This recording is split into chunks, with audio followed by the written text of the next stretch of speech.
Konflik di Timur Tengah memanas saat Israel menyerang Iran pada dini hari 13 Juni 2025. Pasar global merespons dengan kenaikan harga minyak mentah dan indeks dolar Amerika, meski investor terbelah dalam pandangan akan eskalasi dan durasi konflik Israel-Iran ini. Berkaca pada konflik Rusia-Ukraina pada Februari 2022, konflik Israel-Hamas pada Oktober 2023, pemerintah Indonesia bersiap mengantisipasi dampak dari operasi Rising Lion Israel ke Iran ini.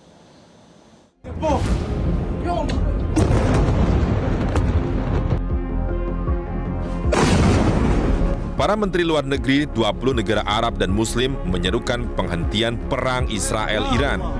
Selain meminta penghentian perang, mereka juga menyerukan agar pembicaraan nuklir dengan Iran segera dilanjutkan dan menegaskan pentingnya menjaga kebebasan navigasi di perairan internasional. Seruan negara-negara tersebut sebagai ekspresi kekhawatiran akan dampak gejolak politik dan ekonomi dunia akibat saling hantam antara Iran dan Israel tak kunjung reda dan bahkan sebaliknya eskalasi terus meningkat. Perang Iran-Israel memicu lonjakan harga minyak dunia. Iran merupakan produsen dan eksportir minyak terbesar di dunia. Minyak mentah Brent sempat melesat 13% pada level 78,50 US dollar per barrel yang merupakan level tertinggi sejak akhir Januari 2025. JP Morgan memperkirakan harga minyak bisa tembus hingga 130 US dollar per barrel jika Iran menutup Selat Hormuz. Proyeksi tersebut merupakan level tertinggi harga minyak setelah pada 2022 mencapai rekor 139 US dollar per barrel imbas serangan Rusia ke Ukraina. Selat Hormuz merupakan titik penting distribusi minyak lantaran 20% konsumsi minyak dunia dikirim melalui selat ini. Jika terjadi blokade di selat ini, pengiriman minyak bisa terganggu sehingga pasokan global menurun dan harga minyak otomatis melonjak. Kenaikan harga minyak dunia pun akan berdampak langsung terhadap perekonomian Indonesia yang masih sangat tergantung pada impor minyak. Berdasarkan data Pusat Statistik, Indonesia mengimpor minyak mentah sekitar 16,88 juta ton pada 2024.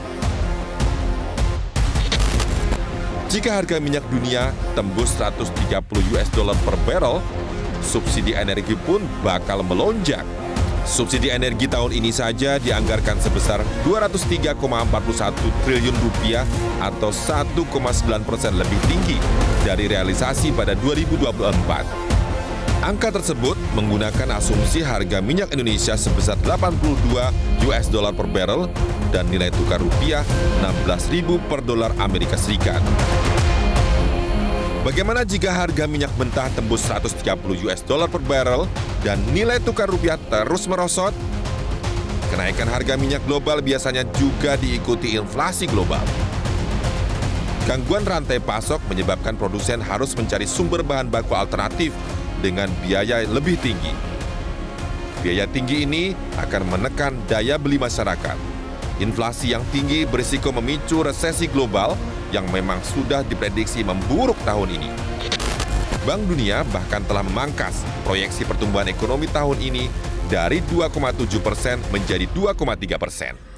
Resesi bakal menyebabkan perdagangan internasional melemah serta permintaan ekspor antar negara menurun, termasuk produk dari Indonesia. Risiko geopolitik juga mengancam investasi asing, termasuk Indonesia. Investor cenderung memilih aset yang lebih aman seperti emas dan dolar Amerika Serikat. Kondisi ini tentu saja berisiko melemahkan nilai tukar rupiah. Jika kurs rupiah tembus 17.000 per dolar AS, beban subsidi energi dipastikan melambung tinggi. Lantas, bagaimana respons pemerintah Indonesia menghadapi akumulasi ancaman ini? Yang perang mereka, krisisnya di kita.